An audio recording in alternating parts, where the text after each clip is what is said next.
C'est quoi, SP? Noël s'en vient. J'ai besoin de conseils pour des cadeaux. Je veux quelque chose de différent cette année. C'est quoi que tu me conseilles? Ben, écoute, moi aussi, je vais donner des cadeaux de Noël spéciaux. Cette année, je me suis dit, tous mes échanges de cadeaux avec mes amis, je donne juste des sextoys. Je donne juste des jouets d'Eros parce que, vraiment, donner un jouet sexuel à ses amis, déjà, tu connectes sur un niveau tellement unique parce que c'est rare que tu bandes sur le fait que, hey, moi aussi, j'ai un Casper.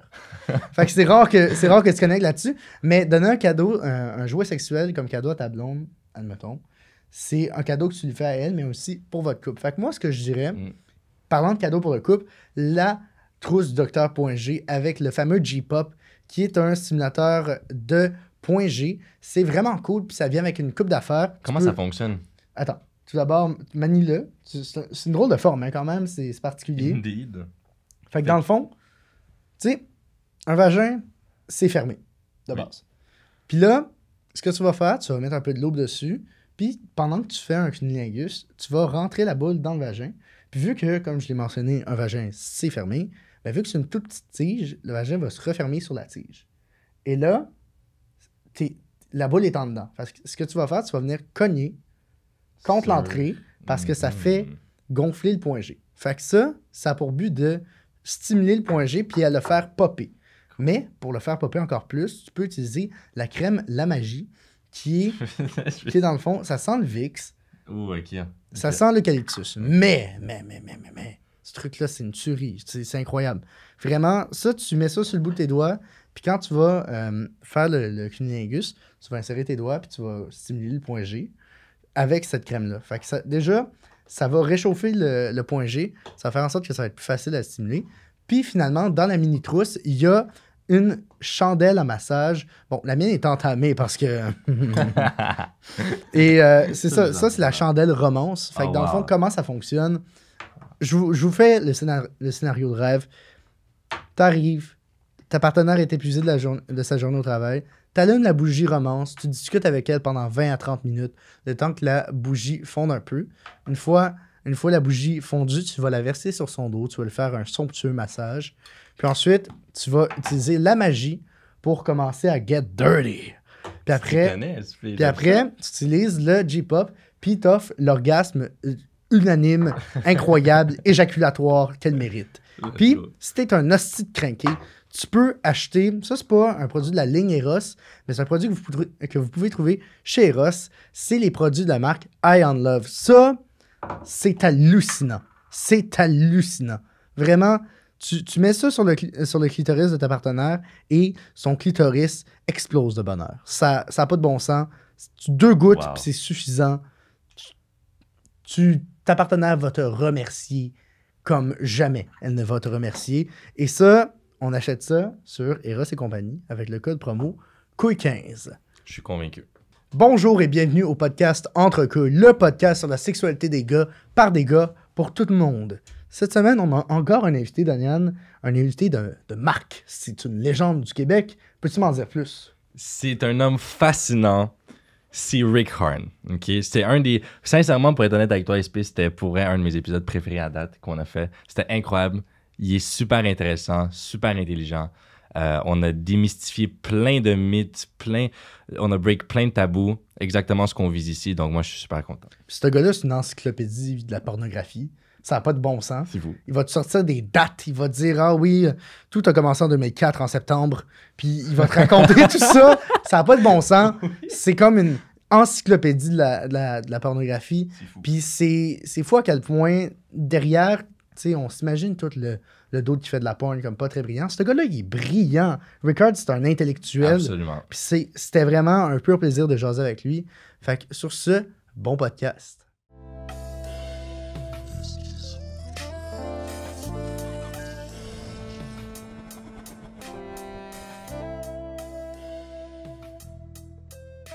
Tu fais-tu un peu de méditation?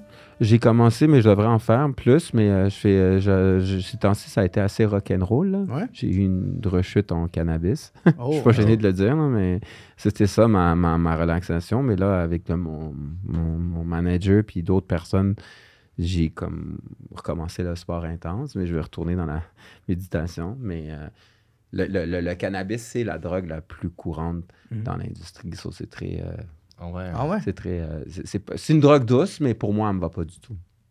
Je veux dire, j'ai le droit de dire ça dans l'arrêté. Comme dans le fond, c'est que... c'est ça. C'est dans le fond...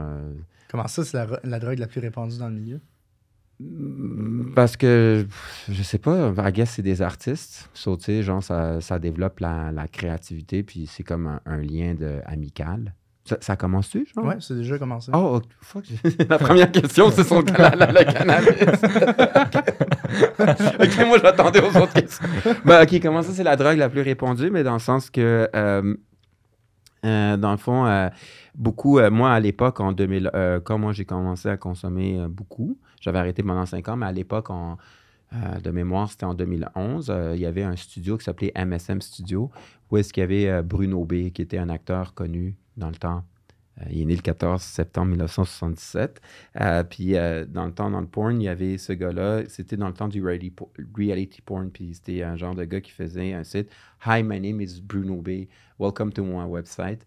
Puis c'était vraiment connu au début des années 2000. Puis ça a toffé jusqu'en 2011. C'était un studio qui était owné par Gamma. Puis là, à ce studio-là, il y avait les Sœurs Lane. Puis il y avait, c'était avant l'ère d'OnlyFans, il y avait des filles qui avaient des contrats exclusifs. Tu travailles pour nous, on te donne un salaire dans les 6 chiffres. So, tu donnes 2 filles qui viennent d'avoir de 18 ans un salaire dans les 6 chiffres, qui viennent de Montréal-Est. C'est sûr que l'argent, les belles voitures, puis tout le monde fumait du weed. Les monteurs vidéo, le caméraman fumait du weed. Il y avait des parties à chaque semaine. Sur le lien amical, de mon expérience, pour que je me fasse accepter par la gang, c'était genre, hey, à l'époque, il n'y avait pas la SQDC. Hey, check, qu'est-ce que j'ai? J'ai du Exo. Oh, cool, tu sais. C'était chose courante de fumer du cannabis, même avant des sets. OK. Puis là, c'est vraiment ça, là, à l'époque. C'était comme le golden age du porn en 2011, au début des années 2000, puis en 2001. Le studio avait, il y avait dans le studio à l'époque, si tu regardes, tu peux aller encore sur Google, il y avait Christine Young, il y avait Sweet Emily, c'était comme les top porn stars québécoises, puis il y avait Lanny Barbie qui est allée à LA, puis ils avaient des contrats dans les 6 chiffres par année, avant l'ère de OnlyFans, avant l'ère de Pornhub. Ça, c'est vraiment comme... Même, il y avait une grande actrice, Tangerine Dream, avait travaillé pour eux. Puis dans le studio, c'était comme rock'n'roll, sex, drugs and rock'n'roll. Mais tu mentionnais qu'il y avait des parties. Ça veut-tu dire que le monde du porno chill ensemble? C'est comme un genre de milieu extrêmement fermé. Mais oui, ils font des parties. Mais il faut que tu te fasses accepter par la gang. OK. Puis moi, pour me faire accepter par la gang, c'était ma consommation de cannabis. Genre, façon de parler, genre. Tu comprends? Genre, je devais être là comme I wanted to be accepted. Hey, guys. Ouais, ils font des parties entre eux, mais il faut que tu sois comme un gars cool, quote unquote. Puis là, t'es-tu rendu un gars cool? T'es-tu un... Moi, j'ai quand même de l'ancienneté. Que... J'ai de l'ancienneté, mais je veux dire, est-ce que je suis considéré un gars cool? Genre, je suis encore pogné dans les années 80. J'aime Clint Eastwood, j'aime les vieux films de Charles Bronson, Jean-Claude Van Damme. Tu sais, je veux dire... Non, oui et non. Tu sais, je suis cool, mais je veux dire, la petite fille de 21 ans qui fait du OnlyFans, tu sais, je disais, hey, t'as-tu vu Terminator 2? Elle va dire, what the fuck is that? Tu sais, genre, je suis cool. C'est un film. Non, je sais, mais tu sais, je veux dire, je suis cool à cause que j'ai un nom, mais si j'aurais pas de nom, je pense pas que je serais cool. OK. Tu comprends ce que je veux dire? C'est comme, aussitôt que t'as un nom, t'es cool. Comme Ron Jeremy, qui est cool.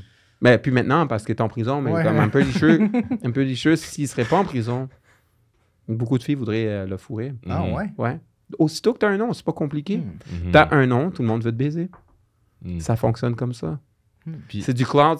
En 2022, c'est du cloud chaser. Plus que tu as de clients, plus que le monde veut coucher avec toi ou plus que le monde veut s'associer avec toi. Mais tu attires de la merde aussi. On ne veut pas dire de pas. Je te dis pas, t'attires des gens aussi, des serpents, des vampires, t'attires du monde méchant aussi. Il faut que tu fasses ça. Je pense que c'est comme ça dans le show business. C'est ça qui est arrivé à justement la carrière de Van Damme. Il est tombé dans la drogue parce qu'il a attiré de la merde. Après, je pense que son premier succès, c'était quoi?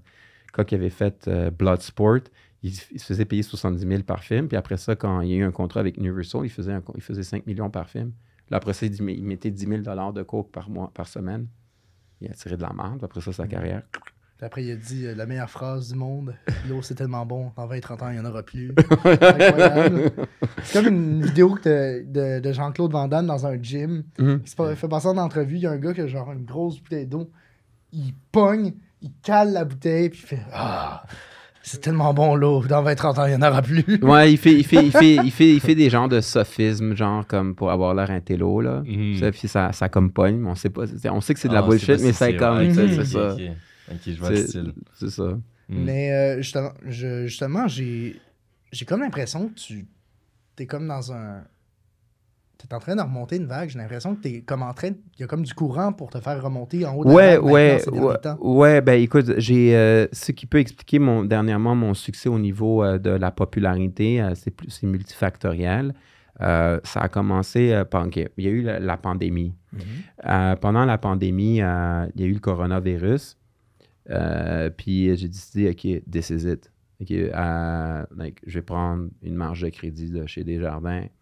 Je vais lancer ma compagnie de production. So, qu'est-ce qui est arrivé, c'est que moi, j'ai un TDAH, je ne suis pas gêné de le dire.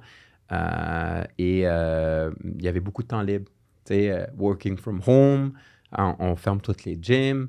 So, au lieu de me lamenter sur mon sort, puis j'ai gardé mon emploi, grâce à Dieu. J'ai dit, OK, ben la nuit, mais moi, j'ai juste besoin de 5 heures de sommeil. On a fermé les gyms, tout le kit. Donc, j'ai commencé à pop-up du Ritalin, parce que j'ai une prescription, puis à aller sur un site qui s'appelle udemy.com, puis à apprendre. Je ne suis pas devenu un professionnel comme un shot by Jay, mais j'ai appris à apprendre les rudiments de Adobe Premiere, de Lightroom, After Effects, j'ai de la misère, mais de Lightroom. After Effects, c'est un casse-tête. Non, c'est ça. Ça, c'est un autre level, mais c'est quelque chose, c'est qu'il faut juste se donner du temps. Puis, j'ai trouvé une stratégie, comment créer mon propre contenu avec le OnlyFans qui a comme vraiment boomé. So là, moi, à chaque semaine pendant la pandémie, genre je connaissais des filles, veux-tu tourner avec moi du OnlyFans? Je couche avec. Puis le week-end même, je le monte. Puis ça a commencé à me créer. J'ai commencé à monter ma page Pornhub, à travailler de connivence, à ma production, à augmenter. Puis là, après ça, qu'est-ce qui m'a rendu populaire? C'est ce gars qui s'appelle What the Fuck Kev, qui avait fait un documentaire sur Guylaine Gagnon, qui m'a demandé de participer à expliquer comment c'était avec Guylaine Gagnon. Puis honnêtement, je ne m'attendais pas que ça fasse effet boule de neige. J'ai juste été authentique. J'ai raconté mon histoire de Guylaine Gagnon. Ce documentaire-là m'a mis comme sur la map. Puis après ça, il y a la gang de JNT qui m'ont contacté. Je ne savais aucunement c'était qui ces gars-là. Quoi, je les respecte beaucoup, mais moi, je suis un gars, comme je dis, je suis pas né dans les années 80. Genre, je sais pas c'est qui, moi, les célébrités du site web. Genre, c'est qui, who are those guys, you know? C'est qui les Bug Boys? I don't know who they are. Je les connais pas, j'ai du respect, là. Puis ils m'ont invité à leur podcast. Puis ce podcast, ça a vraiment pogné. Puis ça a attiré des gens comme Hélène Boudreau à vouloir travailler avec moi. Puis là, Hélène Boudreau a travaillé avec moi. Après ça, une grande influenceuse a travaillé avec moi, Eva Prévost. Puis après ça, c'est là où est-ce que j'ai comme... Wow. Mais après ça, j'ai attiré de la merde aussi. J'ai attiré des... j'ai attiré des fake gestionnaires d'image. Jamais je vais pas aller dans les détails. Ça m'a coûté un petit bras financier. Mais, you know, I'm still there. So, tu sais, puis j'ai travaillé. Là, je suis entouré de bonnes personnes, mais tu sais, genre, c'est ça qui est arrivé comme, grosso modo, comme qui a fait en sorte que je suis devenu comme beaucoup plus omniprésent, mais c'est comme un coup de chance, mais un coup de travail, parce que pendant la pandémie, j'ai pris mon prix de la mangue, j'ai fait mon contenu, puis il faut juste comme foncer, genre. No matter what, il faut que tu fonces. C'est comme Rocky, tu manges des coups, t'avances. Tu manges des coups, t'avances. Mais il y a eu des périodes que j'ai eu beaucoup d'échecs, là. Tu sais, des échecs qui m'ont rendu assez anxieux, là. Tu sais, c'est pas, honnêtement... comment t'expliquer? C'est que j'avais fait parce qu'à l'époque, depuis que j'étais avec Shot by G, il m'a expliqué comment fonctionne le milieu OnlyFans. Mais moi, à l'époque, je connaissais pas ça. J'avais la vieille mentalité de la porno conventionnelle. C'est que j'ai engagé un caméraman. Dans le fond, je suis pas gêné de dire qu'est-ce que je faisais. J'avais fait un contrat avec une avocate. Je donnais 150 $ à la fille. Elle avait encore accès au contenu. Elle pouvait le monétiser quand elle veut. Je payais un caméraman 250 $. Tu fais 250 $ plus 150, ça fait 400 $. Et je vendais le contenu à AD4 qui pouvait le faire, me mettre ce qu'il voulait. AD4 avait le contenu. Moi, j'avais le contenu. La fille avait le contenu plus 150. Moi, de mon côté, j'ai m'arrangé à faire de l'argent en le mettant sur Pornhub, Xvideos, Xhamsters, toutes les chaînes de distribution. AD4 pouvait le mettre sur son site transactionnel et s'occuper de la télé. Puis au début, c'est comme ça que je faisais. Les filles étaient contentes. « Ah, Rick, il travaille bien. En plus, je reçois 150 $. En plus, j'échange de contenu. » Mais puis j'avais fait le contrat pour comme si un enfant de 7 ans pouvait le comprendre. J'ai le droit de vendre le contenu à AD4. Est-ce que vous acceptez, vous, Madame X, que le contenu soit vendu à AD4 ou Pégase? Oui ou non? Elle disait oui. Mais après ça, il y a des filles qui se sont pognées contre AD4 puis qui ont commencé à dire parce que beaucoup de filles vont dans des groupes chat. Là, tu mentionnes des compagnies comme AD4. Ouais, parce qu'il faut que tu me poses des questions. Parce que là, je vais on over the place. Pour le monde qui ne sont pas familiers avec l'univers de la pornographie québécoise, c'est quoi AD4 puis c'est quoi Pégase? OK, c'est ça. OK, je ne traite pas. Parce que nous, on est la génération Pornhub, je pense. On n'est pas... On n'a pas tant consommé de produits du terroir niveau pornographie. OK. Parce que, dans le fond, il faudrait que tu mettes, parce que je peux aller all over the place. C'est parfait, on est là pour ça. OK, ouais. Tu vas, OK. Juste pour te dire, comme, parce que des fois, mon cerveau va all over the place. Puis là, OK, dans le fond, je vais faire un bref historique de la porno québécoise, de ce que moi, j'ai vécu. Dans le temps, en 2003, ceux qui dominaient le porn québécois, c'était Gamma Productions, qui avait Bruno B, puis t'avais comme Yvon, un gars qui s'appelait Yvon Hardcore Training. C'était un vieux vraiment pépère. C'est son nom de famille, Hardcore Training. Non. Littéralement, ça s'appelait Hardcore Training, OK? C'était à lui, Yvon, puis dit... Yo, c'était en 2003, moi, je me crossais là-dessus. Je dis, fuck, ce gars-là, man, il est fucking badass, man. Tu sais, j'étais comme, man, je me crossais dans le bureau, genre, dans le bureau en haut, en tout cas, dans la maison de mes parents. C'est ça que t'as pointé, genre, dans le studio. Soudainement, puis là, le court moment où est-ce que j'étais allé aux toilettes, je sais ce que t'as fait. Bon, il était fucking laid, là. Il y avait une bédaine, il était pas beau, il s'entraînait pas. C'est notre Ron Jeremy. Genre, c'était vraiment, je dis, c'est l'amour d'une nation. Je dis, tu sais, genre, non, mais sérieux. The fuck, man, il fourrait toutes les filles. Il faut moi dans la tête, Yvon, là, il va le laver. Sorry, guys. Mais ça, c'est comme shit. Quand tu te masturbais sur ça, t'avais comme la dopamine qui augmentait au max, là. Puis genre, comme, yes, c'est qui la nouvelle fille de chez Yvon, là? Tu sais, j'avais hâte au mardi. Genre, aujourd'hui, c'est la journée de la crosse, là, tu sais. Façon de parler. Mais, tu sais, t'avais Gamma. Gamma, c'est 3 gars qui ont créé ça. À ce que j'ai compris, 3 gars, une couple de personnes. Puis c'est une compagnie de Haïti, puis qu'ils ont fait de la production de porn. Puis ils avaient un studio, justement, il y avait Bruno B, puis il y avait Yvon. Puis Bruno B, lui, c'était le gars du peuple. Hi, my name is Bruno B. I hire a girl to have sex on my website. Puis tu sais, ça avait l'air véridique, là. Tu sais, ça veut dire, last time, j'étais allé au Saint-Sulpice, sur Saint-Denis, puis j'ai rencontré une fille, puis she got the bee treatment. Genre, quand elle a comme shot, là, genre, le bee treatment. OK, t'avais le studio. Mais après ça, genre, le studio, il avait arrêté, il a recommencé en 2010 jusqu'en 2013, mais entre-temps, tu as eu Pornhub est arrivé en 2005. Où est-ce que, à cause de YouTube est arrivé en 2005, mais il y a eu 3 gars intelligents de Concordia qui ont créé, comme Pornhub, qui ont créé Brazzers. Brazzers, ça veut dire brothers en arabe. Les Arabes, ils disent the brothers, mais c'est Brazzers. C'est comme... So là, puis Pornhub est arrivé, c'est la gratuité du porn. So, tous les sites comme transactionnels, ça a comme diminué les revenus de moitié, puis l'affaire des DVD, les DVD, ça a diminué les revenus de moitié. So là, qu'est-ce qui est arrivé? C'est que une nouvelle compagnie est arrivée qui s'appelle AD4X, que c'est 4 actionnaires qui ont créé For Adult. C'est devenu comme AD4X, que c'était une compagnie de distribution. Dans le fond, moi, je pouvais produire un film, puis eux, ils s'occupaient de la distribution. Mais là, ils ont remarqué qu'ils pouvaient faire beaucoup plus d'argent en distribuant leur contenu. So, AD4X est apparu en 2008. Puis Pégase, c'est de la porno québécoise avec un produit local comme AD4. AD4, il dit que c'est le top de la porno québécoise, le top de la crème porno québécoise. Puis Pégase, c'est de la porno québécoise avec des actrices locales d'ici. Et Nicolas Lafleur, c'est un des premiers avec qui m'a fait donner mon entrée. Nicolas Lafleur, le propriétaire de Pégase, a créé sa compagnie en 2006.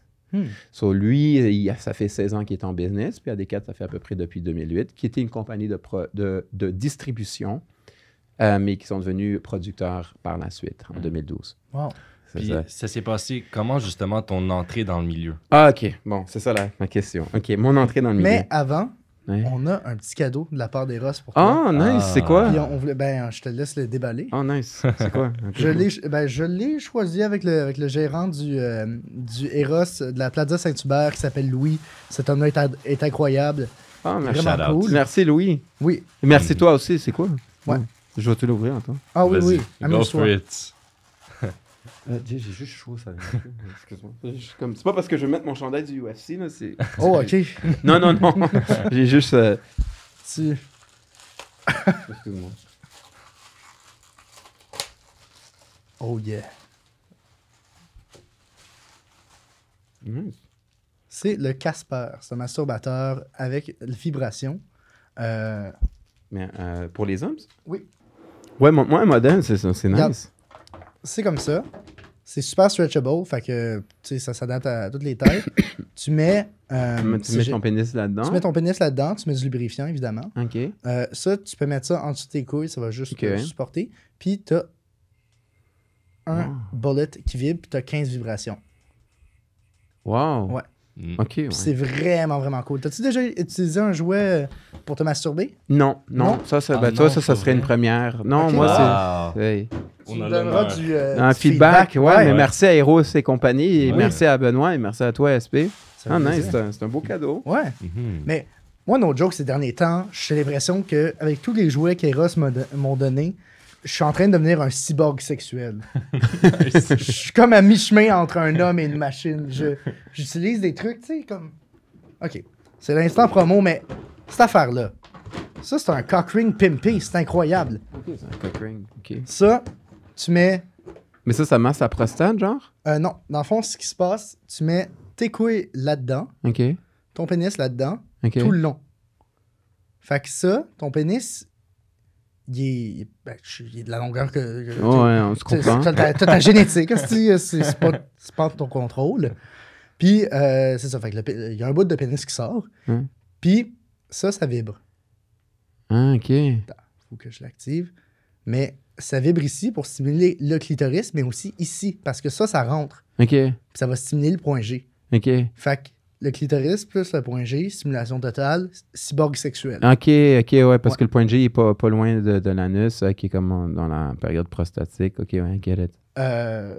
Quoi? Non, OK. Le point G, c'est proche de l'anus? Il est dans l'anus, mais de ce que j'ai compris, parce que tu as la... Pour les hommes, je pense. Non, OK, ça, c'est pour les filles, oui, ça? Oui, c'est pour les filles, ça. C'est pour les filles. Oh, shit, OK. C'est encore plus balade. Ça stimule le clitoris, puis ça va stimuler le point G à l'intérieur.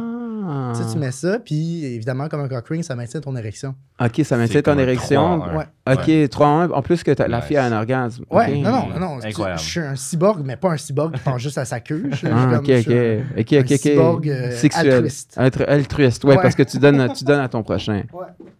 OK, je comprends. Et si vous voulez un jouet comme ça, Quick 15 sur Eros et compagnie pour 15% de rabais. Effectivement. Donc, tu posais la question, comment t'es rentré dans ce milieu-là? OK. Moi, j'ai toujours voulu faire du porn depuis 1993, 94. Mais pour répondre à ta question, pour être plus concis, si on veut, précis et concis, c'est que, genre, je faisais ma technique policière. Tu sais, je voulais être policier, mais en même temps, je trouvais que, tu sais, j'ai toujours voulu faire du porn. Puis je me suis dit, OK, mais où se tient les acteurs, les actrices porno? Il faut que je fasse du networking. Puis, tu sais, j'étais un bon... j'ai fait ma technique policière après mon bac universitaire, mais tu sais, j'étais un gars qui était allé à l'école privée, puis, tu sais, je connaissais pas trop ce milieu-là. Puis, tu sais, genre, je voulais juste rentrer dedans, puis, tu sais, parce que j'aimais ça, tu sais, j'étais passionné. So, j'ai commencé à me tenir dans les bars... les clubs, les discothèques, les gens cool. Ouais. Tu sais, où est-ce que les cool ils se tiennent, où est-ce que le monde du nightlife se tienne. So là, j'ai trouvé une stratégie pour avoir l'air cool, même si je suis pas cool, tu sais. So, il y avait le bar, le Music. Ouais. Le dimanche soir, on appelle ça les Industry Night. Ce sont tous les gens comme des barmaids, les danseuses, les escortes, les tannants, les gens un peu comme, entre guillemets, quote-unquote, non recommandables, ils se tiennent là le dimanche. Il y avait souvent des batailles aussi, mais whatever. Mais il y avait des belles filles, des filles hot, des filles tough avec des tattoos, des seins refaits, like, OK, you know. Puis genre, moi, qui achète des bouteilles, tu sais, peut-être des fraudeurs aussi, who knows. So, tu sais, toute la gang, genre. Puis là, des trustables. C'est ça. Tu sais, comment je vais me faire accepter par cette gang-là, le gars qui est allé à l'école privée, puis tu sais, qui veut être policier, tu sais. Mais tu sais, je vais entrer dans le porn, tu sais. So là, moi, je me suis dit, je vais développer une stratégie. So, tu sais, vu que, tu sais, je m'entraîne, je fais des arts martiaux, je vais développer une connexion émotionnelle avec les bouncers, tu sais. Oh, j'aime Arnold, Van Damme, Stallone, tu sais, t'es bouncer, non, la police, tu sais. Là, je dis, moi, je donnais tout le temps 20$ aux bouncers pour avoir l'air important, puis je dépassais tout le monde. J'arrivais avec ma chemise. Non, je suis cool, moi, tu sais, tout le monde me connaît. Ça marchait-tu? Ouais. Oh, quand même! Ouais, tu développes des relations à long terme, comme un fonds mutuel. Après ça, je rentrais, il y avait tous les gars cool, les filles cool, les danseuses, les barmaids les plus belles avec les seins refaits, qui n'ont pas le temps, puis qui sont comme cool. À l'époque, c'était Facebook, là, avec toutes les filles sur Facebook, le monde sur Facebook. Il fallait que, j'aille attirer leur attention, mais comme l'affaire, c'est que moi, je dis, il y a un gars qui s'appelle Stéphane Sonnet, qui avait la tête rasée, qui était barmaid. Moi, je vais tout le temps le tiper 3$ par bière. Ça, c'est comme 30% au lieu de 15%. So, comme là, genre, j'ai donné tout le temps. Puis là, finalement, j'ai développé une relation avec lui. So, là, à un moment donné, il y avait comme les gars cool, là, les DJ Khaled fraudeurs, là. Yo, je veux une bouteille. Non, je vais aller servir Rick. Oh. Là, j'arrivais, mais c'est parce que je donnais 3$ chaque fois, tu sais, j'ai développé une relation.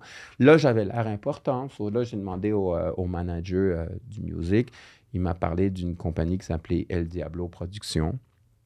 Et puis, il m'a parlé, je pense souvent, le monde du porn, comme le monde va au DS.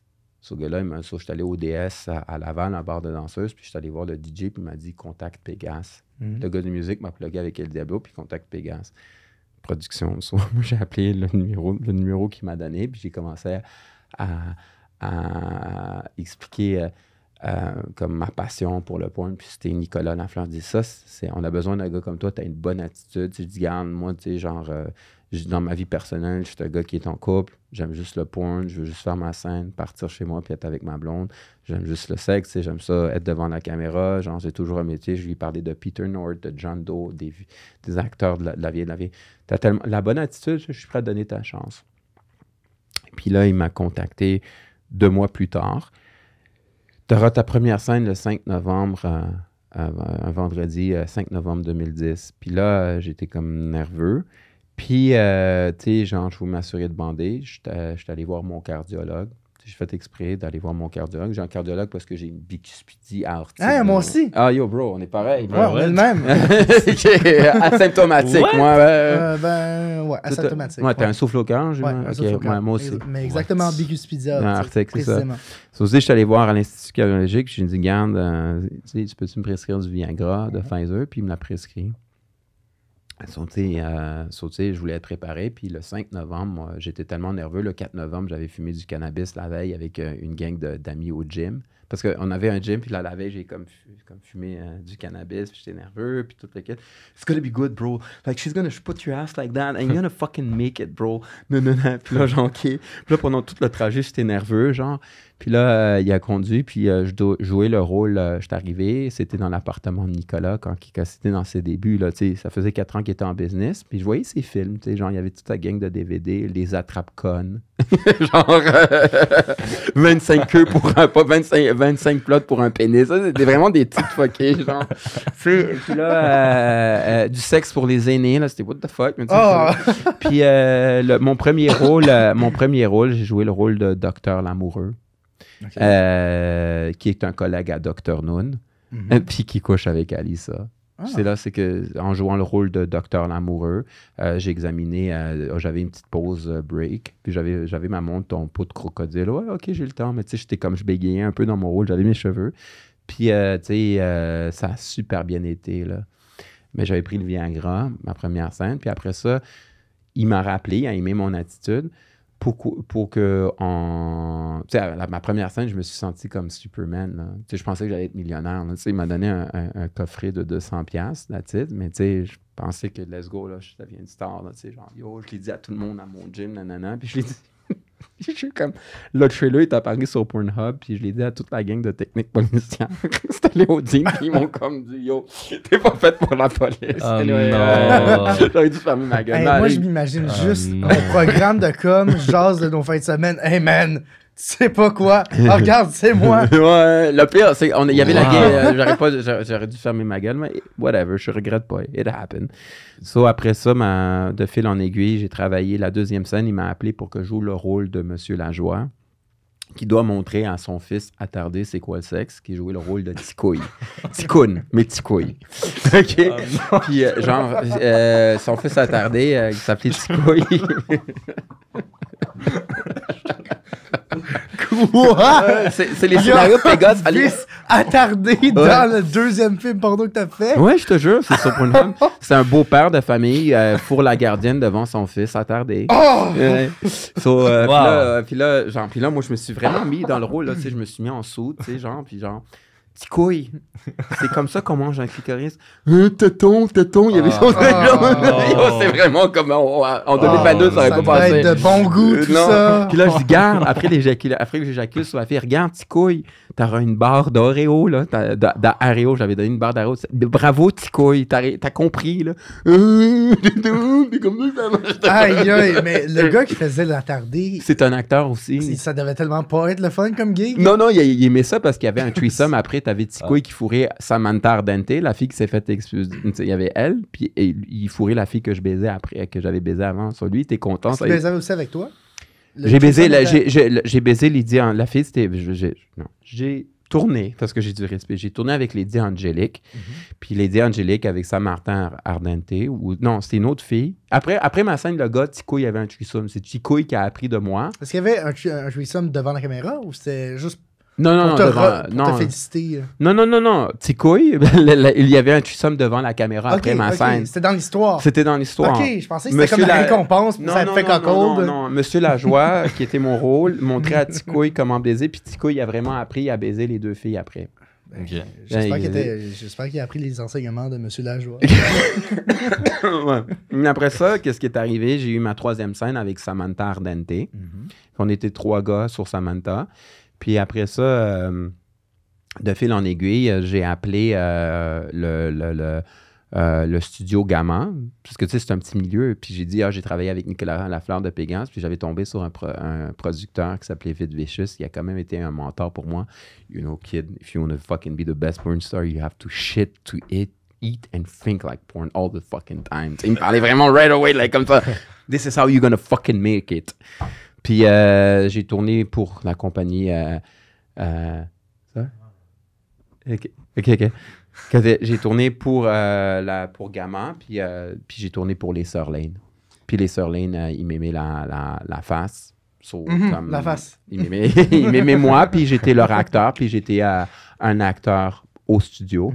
Puis après ça, le studio a mal terminé. Pas que ça a mal terminé avec moi, mais ils faisaient plus d'argent. Ils se relocalisaient à LA. Puis j'ai continué à travailler avec AD4 et Pégase. Mais là, il y avait... Ce qui a vraiment donné ma carrière, c'est avec... Ma carrière, ça, c'est... Mais tu peux continuer avec les autres questions, mais parce que sinon, je veux déblatérer, mais en tout cas, c'est ça. Je peux aller, j'en ai... Okay, j'ai juste une question. Je peux te dire comment j'ai travaillé avec Guylaine, si tu veux me poser la... OK, je peux te raconter mon anecdote avec Guy. Je pense que tout le monde l'a déjà entendu, mais ça fait du bien de réentendre des bonnes anecdotes. Okay. Ça réchauffe le cœur. OK, fine. C'était en juin 2013. Je travaillais souvent avec AD4, okay? Parce qu'AD4, à l'époque, pour se faire connaître, faisait des films controversés. J'avais fait le film Matricule 728. Puis avec la belle Alison Cohen. J'étais pogné dans les trucs controversés. Non, mais c'est une tendance que tu as de reprendre des sujets. Non, mais ça, c'était pas moi. Parce que Matricule 728, c'est une madame C'était genre une policière qui battait du monde. Puis... Ça avait parti dans les journaux, puis tout. Puis c'est une vraie histoire. Oui, en 2012. Ils ont fait une version porn de ça. Oui, AD4, ils ont fait une version porn de Matricule 728, puis moi, j'étais j'étais le policier. Ils ont loué un vrai char de police, puis moi, j'étais le policier avec Alison Quinn. As-tu le feeling d'enfin utiliser ta technique policière? Mais d'après, il dit ouais, regarde ça va être un 3-3-3, c'est écrit, c'est toutes des gâteaux de guitare, là. Ça me tente pas d'écrire un rapport d'événement, là. Ça a étudié en sciences politiques, c'est des hosties de gâteaux de guitare, ils ont été à l'UQAM, les hosties de BS. J'avais vraiment dit ça dans l'autre. C'était bon, le loyer, le producteur, man, you fucking get it, man, bro. Like, oh yeah, j'en mettais. Ouais, man. Puis là, tu sais, elle me suce dans le char, le matricule. Puis on avait fait une première avec Gabrois, un humoriste, de Matricule 728 dans un club échangiste. Genre, mais on n'avait pas baisé dans le club échangiste, puis on avait mis le screen, puis tu voyais moi en train de dire les gratteux de guitare, les BS qui étudient à l'UQAM. Ceux qui étudient en prêts et bourses, ça doit manger des graines de lin. Genre, c'est vraiment... Anyways, à cause de ça, ça m'a mis plus sur la map. Tu sais, j'étais mis dans les films controverses. Et là, après ça, le producteur d'AD4, il m'appelle en juin 2013. Tu sais, Rick, man, j'ai une fucking opportunité du siècle, là. Je te jure. Si tu couches avec cette madame-là, tu viens, puis je vais te faire tourner avec les plus belles. Je vais te faire tourner avec Jessie Storm, Vandal Dixon. Il a tenu sa parole, mais par contre, il m'a jamais amené à Las Vegas. Fuck, moi, c'est correct, là. Il m'a dit, OK, ben, tu connais Guylaine Gagnon? Je dis, non, c'est qui Guylaine Gagnon? Ah, mais bro, man, les fucking connus, man, je te dis. OK, Eric, tu peux-tu aller à la Rive-Sud, là? En juin 2013, toi, tu l'allais à Las Vegas et t'es allé à Longueuil. Ouais, ça ressemble à ça, genre. C'est l'histoire de ma vie. Anyway, je m'en vais, genre, je traverse le pont Champlain, je suis super stressé. Guylaine Gagnon, on est like, who the fuck is it? Like, OK, si c'est ça qui va m'amener à Las Vegas, let's go, man. I'm all in. Puis là, t'as Mathieu Saint-Onge, que je ne connais pas c'était puis à l'époque, t'as comme du humoriste. Puis là, tu vois comme une femme avec un genre de truc, avec plein de maquillage, avec un truc rose. Puis il y a Guylaine. Oh, c'est Guylaine! Ils sont tous excités, là, comme si c'était la Coupe Stanley. Like, OK. Puis là, moi, je me conditionne que je dois coucher avec cette madame, genre. OK, comment je vais faire? Genre, mais moi, tu sais, là, je pop-up de Viagra, je suis super stressé. Tu sais, genre, j'ai plein de sueur. OK. Je dois comme me mettre en... C'est comme Rambo, là, je suis ici pour une mission, tu sais. Puis là, on demande à Guylaine Gagnon de rentrer dans le char avec nous. Puis là, il y a la gérante du motel, c'est comme le motel idéal. Non, ça avait l'air d'un motel comme d'une halte routière, là, tu sais, genre comme dans les vieux films de Kurt Russell, genre, en tout cas, ça faisait pas très inspirant. Romantique. Tu sais, genre, mais je me suis dit, si c'est ça qui va m'amener à Vegas... I'll do it, OK? So, Rick Hard est la quête de Vegas. C'est ça, tu sais. Puis là, t'as comme Guylaine Gagnon qui arrive. Là, tu vois la gérante, là, comme du motel. C'est Guylaine Gagnon qui a décollé d'ici, genre. Là, what the fuck, ça, c'est comme un cirque, là, elle embarque dans le champ. Salut, Guylaine. Non, moi, je regarde. C'est comme ça, genre. Salut, puis là, la caméra est sur moi. OK, ben, ouais, apparemment, je vais te fourrer. Toi, je dis, ouais. Là, je commence à voir, j'essaie de te poser des questions. So, tu sais, j'essaie de développer une connexion émotionnelle. T'as-tu vu Terminator 2? Genre, non, je suis allé à ce dire, ben, tu sais, j'ai demandé, genre, c'est qui ton acteur préféré? Son joke, là. Ben, moi, là, j'aime The Rock. OK. Puis là, tu sais, à respirer comme... Là, moi, je dis, fuck, man, comment je vais bander dans ma tête? Tu sais, je voulais pas la dénigrer, mais c'était comme... Puis là, tu sais, ça me rendait full anxieux, mais j'essaie de cacher mon anxiété, mais ça paraissait. Mais tu sais, je voulais avoir l'air confiant. Puis en tout cas, t'as l'air bien cool, toi! Puis là, on va dans son hôtel, ça avait l'air d'une scène de crime. Il fallait juste des banderoles jaunes, genre. Finalement, ben, il voulait juste que je la fourre. Elle m'a sucé avec son condom puis ses lèvres, avec plein de maquillage qui restait sur mon condom, puis elle riait, elle avait mal quand elle faisait. Tu sais, genre, elle faisait le râteau, là. Ah, OK. Ouais. Puis j'ai réussi à performer, puis le producteur d'AD4, il a dit « Wow, man, t'es vraiment un champion. » Là où j'étais tout content, là, plein de love bombing, là, « You're the best. » Puis il a tenu sa parole. Il m'a fait tourner avec Vandal et Jessie Storm, mais il m'a jamais amené à Las Vegas. Ça te tente-tu à un moment donné, on se fait un trip, on va tourner un podcast à Las Vegas? Ah, ça serait nice. Moi, je trouverais ça incroyable. 100%. Ça serait hilarant. On amène Rick avec nous. Ouais, non, finalement, c'est ça. C'est entre quoi qui m'amène à Las Vegas. Mais, tu sais, j'en veux pas à AD4. Tu sais, je veux dire, ils m'ont pas amené à Las Vegas aussi pour des raisons personnelles. Tu sais, je les respecte. Puis, tu sais, je regrette pas, mais Ça me fait un peu chier. J'aurais voulu aller à Las Vegas, au AVN. Ils voulaient m'amener à Las Vegas aux Oscars de la porno, mais ils ont amené une autre actrice. AVN, Adult Video Awards, mais ils ont amené une autre actrice au lieu de moi. Ça me fait un peu... Puis, moi, je me demandais, en fait, tantôt, tu as mentionné quelque chose qui m'a fait penser à ça. Est-ce que ça arrive que avec les actrices, après, juste pour le fun, hors caméra, vous finissez par fourrer? Moi, ça m'est déjà arrivé 2 fois dans ma vie. C'est arrivé avec... c'est une de mes amies, je ne peux pas le dire, mais c'est arrivé avec Heidi Van Orny, l'autre fille. Puis moi, pour moi, c'est une carrière. So, moi, la façon que je vois ça, I don't shit where I eat. Genre, je vais pas... I'm not gonna fuck with the payroll. Puis si je commence à coucher avec les actrices en dehors comme des tournages, le téléphone arabe va marcher à rare efficacité. So, pour avoir une bonne réputation, je vais jamais coucher avec les filles en dehors des tournages parce que ça va faire de la merde. Peu importe. Même si t'es Brad Pitt, ça va faire de la merde. Le monde va être jaloux. Le monde comme... Non, moi, je le fais pas. Je l'ai fait 2 fois parce que j'ai eu des... je suis tombé en amour. Techniquement, j'ai eu des sentiments. Puis je l'ai beaucoup regretté au niveau professionnel parce que ça a comme créé plein de conflits. La fille, elle m'a pu aimer, elle a dit de la merde sur moi. Sur moi, je ne couche pas avec les filles en dehors des tournages. Si tu veux me baiser, il faut qu'il y ait soit un cellulaire ou une caméra. Je veux dire, le sel, ça, je vais t'en parler par la suite, mais il faut vraiment il faut que tu sois filmé. Puis il faut que tu sois genre. Oui, of course. Tu sais, je veux dire, à moins que je rencontre une fille, puis qu'elle tombe en amour avec moi, puis que happily ever after, puis qu'elle va être ma blonde, OK, on peut coucher en caméra. Toi, un one night, c'est pas aucun intérêt. Non, plus que je suis populaire, non. Comme dans mon jeune temps, oui, mais dans ma vie personnelle, si ça donne, mais c'est pas quelque chose. Moi, je suis rendu à un âge, je veux une blonde qui va accepter qu'est-ce que je veux, là, tu sais, que je veux me caser, là. Puis de quoi a l'air ta vie sexuelle, justement, hors caméra? Honnêtement, c'est juste, j'ai eu quelques fuck. Dernièrement, j'ai eu depuis, ça fait 5 ans que je suis célibataire. J'avais une blonde pendant 5 ans qui est devenue c'est ma meilleure amie.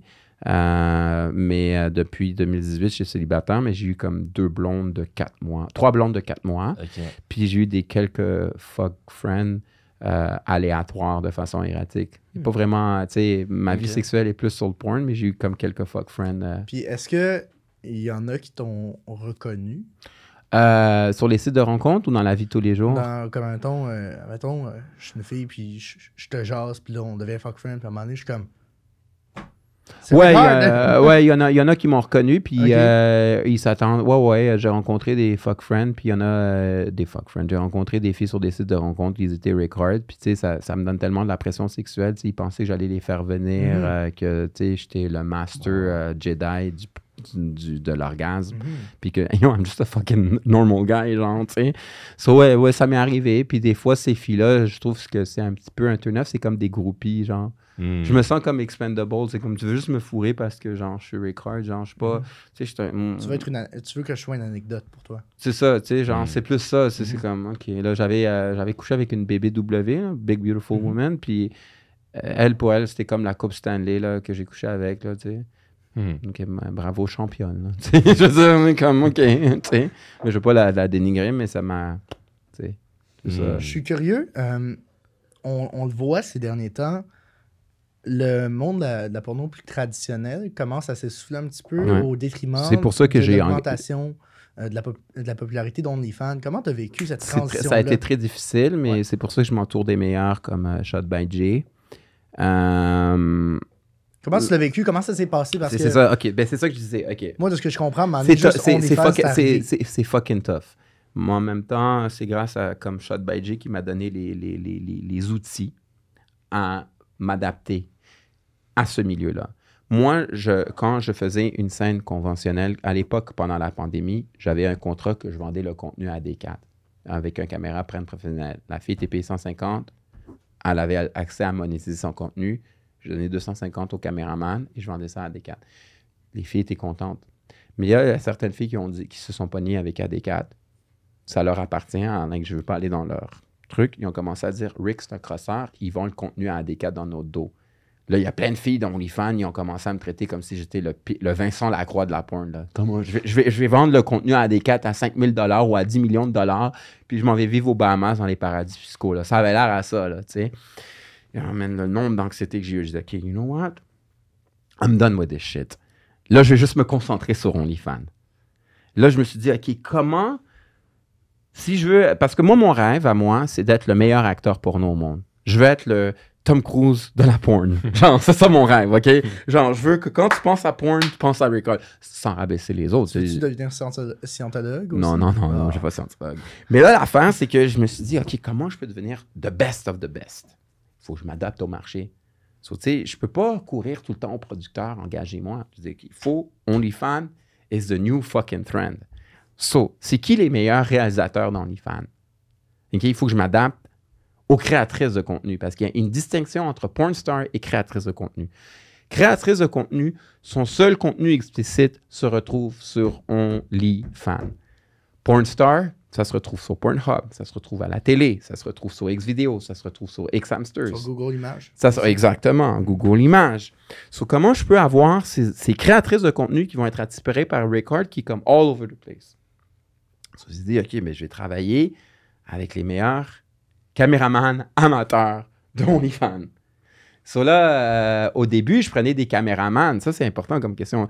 Je prenais des caméramans que les filles aimaient, mais qui me laissaient faire sexuellement ce que je voulais. Comme, dans le fond, des caméramans. Mais moi, j'aimais ça me faire comme tu sais, moi, j'aime ça me faire manger le cul, genre, tu sais. Genre, OK, mange le cul, nanana. So là, au début, je faisais des scènes avec mon sel. Je suis Raycard, je prends mon sel, la fille me suce. Mais ça a comme un peu affecté ma réputation. Je capitalisais sur mon nom pour fourrer des filles OnlyFans. So là, j'ai dit, OK, je vais prendre comme... Qui les top filles OnlyFans travaillent avec qui? So, je suis allé voir comme Shot by Jay, lui qui est là. So, quand tu as Eva Prévost, des filles qui font dans des revenus à peu près de plus que...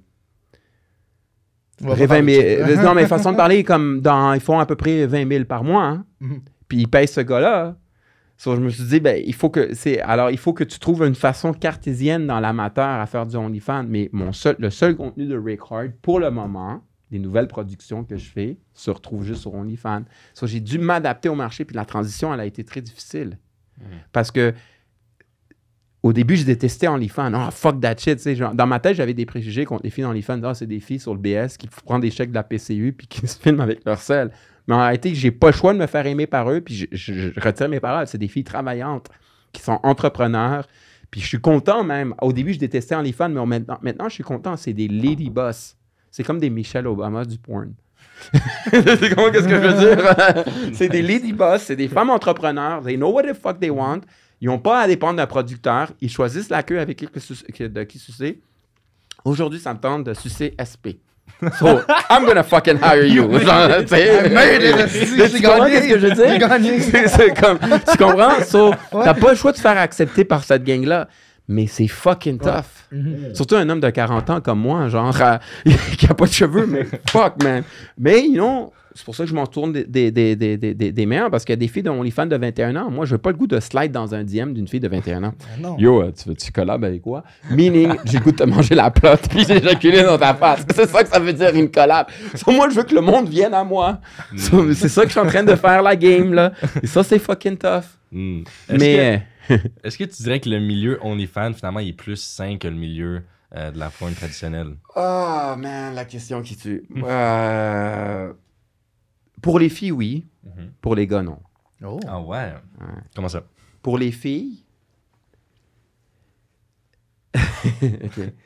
C'est vrai qu'est-ce que je dis, puis tu me corrigeras. Pour les filles, c'est parce que c'est les filles qui choisissent avec qui tournent. T'as pas un producteur. Si j'ai le goût de fourrer SP, si j'ai le goût de fourrer Brad Pitt, c'est mon OnlyFans à moi, c'est les graines que je choisis. C'est les filles que je choisis. I'm the fucking boss. I make the rules. Un gars, je dois me faire accepter par ces filles-là. La journée que tu as une mauvaise réputation, you're fucked. Tu peux être beau comme Brad Pitt, tu peux avoir la queue aussi grosse que genre, tu comprends? Ouais. Mais si tu as une mauvaise réputation, tu peux te faire cancel like that. So, les filles, vous savez, j'adore les femmes, c'est who runs the world, c'est les femmes. Là. Je veux pas... c'est vrai, sans les femmes, le porn n'existerait pas. Mais le problème, c'est que beaucoup de filles aiment ça, faire du mémérage. Aiment ça. C'est-à-dire, si tu travailles dans un bureau avec une gang de filles, dans le temps de la porno conventionnelle, les producteurs, c'était des hommes. So, tu sais, t'avais comme un peu des, je veux pas dire des Weinstein, là. Tu sais, Harvey Weinstein ou des Epstein, là, c'est comme le gros producteur, OK, you wanna go into business, suck my cock, hein, OK, on va. Tu sais, c'est pour ça que OnlyFans, c'est mieux, c'est plus sécuritaire. Au niveau de la santé mentale au masculin d'un homme, tu peux te faire cancel like that. OK. So, tu sais, je veux dire, exemple, si avec une fille d'OnlyFans, tu sais, genre comme dernièrement, comme j'ai fait l'affaire de Jeffrey Dahmer, tu sais, ce que j'aurais pas dû, mais j'ai voulu qu'on parle de moi. Il y a certaines filles qui voudront plus travailler avec moi, qui ne voudront pas travailler avec moi parce que j'ai fait une parodie de Jeffrey Dahmer sur OnlyFans. Ben, c'est leur perte. Non, mais, tu sais, c'est... J'ai pas le feeling qu'il y en a si peu que ça, des créatrices de contenu OnlyFans. Je suis sûr que tu vas être capable. Je sais pas comme Ouais, si tout d'un coup, plus personne veut travailler avec toi. Mais ce que j'essaie de faire avec le OnlyFans, qu'est-ce qui est bon ou qu'est-ce qui est mauvais, je veux dire, artistiquement parlant, moi, j'essaie de faire un amalgame des deux. Mettons, là, moi, ma stratégie avec OnlyFans, c'est que quand c'est une fille comme, qui est connue, ça me dérange pas de prendre mon sel puis, tu sais, faire du contenu amateur, des ring nights, où on a du sexe explicitement, sans scénario. Parce qu'elle est connue, assez chicky, on a développé une relation. Moi, là, si j'aurais une blonde, je ferais du contenu OnlyFans avec ma blonde à tous les jours. Je ferais, hey babe, on va aller au Carrefour Laval. Ouais, suce-moi dans la boutique d'essayage, là. Je te jure, je mangerais une crème glacée, mais j'ai pas trouvé cette fille encore. But sérieusement, if I have a girlfriend, c'est ça que je ferais. Je ferais du contenu. Maintenant, si je trouve une fille qui fait du OnlyFans puis elle devient ma blonde, ça serait les aventures de Rick Hard puis sa blonde. Peut-être qu'elle nous écoute. Ouais, je sais pas. En tout cas. OK, mais j'ai pas encore trouvé une fille OnlyFans qui she wants to be my... Je veux pas commencer à croiser toutes les filles. Hey, you want to be my girlfriend? Ça fait faire creep. Mais là, mettons, il y a une fille qui écoute et qui capote complètement. Comment elle peut t'approcher? Ben, elle peut juste slide dans mon DM puis dire, mais entre-temps, je veux savoir si she's a dating material, pas juste faire une collab pour faire une collab, tu sais, genre, j'aimerais ça aller au cinéma avec elle, aller manger des crevettes, genre, je sais pas, mais c'est comme, développer une relation avec elle, pas juste comme, mais qu'est-ce que j'essaie de faire avec Shot by Jay? C'est que j'essaie de faire des films conventionnels, mais juste sur du OnlyFans. Parce que je suis tanné, ça m'arrive que je vais dans des 5 à 7. Tu fais du OnlyFans. Tu fais fucking ramasser dedans, là. Tu comprends? Il y a peut-être des ingénieurs, des intellectuels avec des mimosas. Bonjour, je fais du OnlyFans. Ça fait BS. Même si tu fais de l'argent, ça fait littéralement BS, tu sais. Alors, moi, qu'est-ce que j'essaie de faire avec mon gérant? C'est que j'essaie de faire de quoi d'artistiquement cool. Oui, je vais continuer à prendre mon sel avec certaines filles qui sont déjà connues, mais des filles comme professionnelles, quand tu travailles avec Rick Hard, c'est du OnlyFans, mais c'est du OnlyFans professionnel. Je vais faire comme, idéalement, une scène de combat, si je pouvais me permettre. OnlyFans ne va pas me le permettre, mais si je pourrais faire comme une histoire, mais c'est du OnlyFans. J'essaie de créer une image artistique. Même si OnlyFans, c'est du amateur, je veux rendre ça professionnel. Quand tu travailles sur le OnlyFans de Rick Hard ou comme... ça peut être une scène de Tom Cruise version porn. Et non juste comme le plombier qui dit 2 monosyllabes. Yo, I've got de pizza, puis genre, comment, c'est smacker. Genre, je pense pas que ça va m'amener à Hollywood, tu sais. Genre, j'essaie de rendre OnlyFans. Éventuellement, on devrait avoir les awards OnlyFans, genre. Ouais. Ben oui. C'est ça. Sûrement, ça va arriver, absolument. Un jour. Ouais. En tout cas. Et tu as mentionné plusieurs fois tes relations amoureuses, mettons. Je me demandais comment ça fonctionne. Comment ils ont pris ça? Mais mes proches... mes proches, ma famille disent que c'est une maladie mentale. Ouais. Okay. Attends, ils disent que ton métier, c'est une maladie mentale ou ton désir d'avoir une relation amoureuse? Non, mes relations amoureuses, à part mon ex qui était assez ouverte d'esprit, qui est ma meilleure amie, elle a accepté ça. Mais quand je rencontre des femmes, parce que moi, je suis quand même un intellectuel, je suis sapiosexuel, puis quand je rencontre des filles qui ont qui ont une carrière, qui ont 30 ans, qui ont 30 ans et plus, qui ont des responsabilités, puis que je leur dis, je fais du OnlyFans, je fais du porn, comme au début, c'est cool, je suis comme une graine à essayer, je suis comme un bad boy là, qui a fait de la prison, j'ai fourré avec un criminel, là. Mais quand ça vient de me présenter à leur famille, non. Ça, j'arrive pas à développer une relation à long terme. Ça, je suis juste un... Tu sais, comme l'année passée, j'ai eu le cœur brisé, j'ai eu un fucking broken heart. J'avais rencontré une fille pendant le confinement de janvier 2021 jusqu'en mai 2021. C'était relation parfaite. Tu sais, le sexe, c'était vanilla, là, c'était une petite éjaculation cool. Il n'y avait pas une performance. Puis après après l'éjaculation, je commandais du Uber Eats. Puis on écoutait Cobra Kai. Tu sais. Ben relax. Elle allait se coucher. Toujours ton amour des arts martiaux. Ouais, c'est ça, mon amour des arts martiaux. Puis elle allait se coucher. Moi, je mettais Spotify les années 80. Je prenais mon Ritalin avec une bière et du café Tim Hortons qu'elle avait acheté. Puis, je mettais un petit peu de Jack dans le café. Puis, j'étais sur mon ordi en train d'éditer sur Premiere la scène que je venais de faire pendant la journée. Non, pas avec elle, avant que je rencontre ma blonde, l'actrice. Que je te disais, puis après ça, le soir, j'étais avec ma blonde. Mais j'étais juste un chum de confinement. Elle ne voulait pas développer une relation plus. Elle avait juste besoin d'une graine. Un cuddle buddy. Un cuddle buddy, exact. So là, après ça, genre, comme quand je veux. Mais tu sais, c'était une femme qui avait une carrière, mais tu sais, elle avait honte de me présenter à ses amis proches. Elle avait honte. C'est pour ça que, comme. Tu sais. Puis, tu sais, sans généraliser, j'ai pas encore rencontré. Ben oui, ils doivent en avoir. Mais comme souvent, des filles OnlyFans de 21 ans, c'est des filles de party. C'est des filles, tu sais. Il y a un truc intergénérationnel, c'est comme, tu sais, genre, je vais pas amener une fille de 21 ans en OnlyFans, on va aller regarder, on va aller au musée des Beaux-Arts, donc il est tellement plat, tu sais. Elle préfère que j'aille, je sais pas moi, au club sur Saint-Laurent, m'acheter une bouteille, Ricard, il est cool, toutes les filles l'aiment. Tu sais, j'ai besoin d'une certaine structure, tu sais. C'est ça. Revenir sur le truc santé mentale que tu disais, pourquoi est-ce que tes proches ont réagi comme ça? Parce qu'ils trouvent que c'est une déviance sexuelle. Okay. Parce que moi, personnellement, pourquoi je suis devenu acteur porno, je pense que l'homme masculin, ou la femme peut-être, l'être humain, n'est pas monogame. Mais monogame en amour. Ton cœur peut chatouiller pour une femme, il ne peut pas se chatouiller pour 4 femmes. Mais sexuellement, moi, c'est peut-être des préjugés que je dis, mais je trouve ça, les hommes, les consommateurs de travailleurs de sexe, puis je ne veux pas les juger, puis les travailleurs de sexe ont besoin de manger, mais les consommateurs de travailleurs de sexe, je trouve ça des mariages brisés. Ça ne me tente pas d'être un gars comme ça. Quand tu dis les consommateurs de travailleurs de sexe... Les clients. Fait que, admettons, moi, je regarde la porn, ça fait-tu de moi un consommateur de travailleurs de sexe? Je te parle plus si tu payerais des escorts, tirais au bar de danseuse. C'est comme moi, quand je vais au bar de danseuse, je me sens pas bien, personnellement. C'est comme je vois le gars qui travaille un 9 à 5 ou qui travaille dans une shop, puis il a hâte au vendredi pour consommer son alcool. Puis, hey, ça me tente de voir les boules à Linda. Tu sais, c'est ça, sa mission dans la vie, c'est voir les boules à Linda parce que sa femme est pas belle sexuellement. Sexuellement, il est pas émancipé. Puis il veut avoir l'imagination érotique en allant au bar de danseuse. Il cherche la dopamine. Puis tu as les clients, tu as beaucoup d'hommes mariés. Puis moi, je trouve que, tu sais, tromper ta femme, tu sais, pour moi, l'amour, c'est sacré. Genre, ça me tente pas de jouer dans le dos de ma blonde, tu sais. So, la seule façon de pas tromper ta blonde, c'est d'être acteur porno. Parce que, genre, si j'ai le goût de me masturber, j'ai rien qu'à regarder mes scènes que j'ai regardées.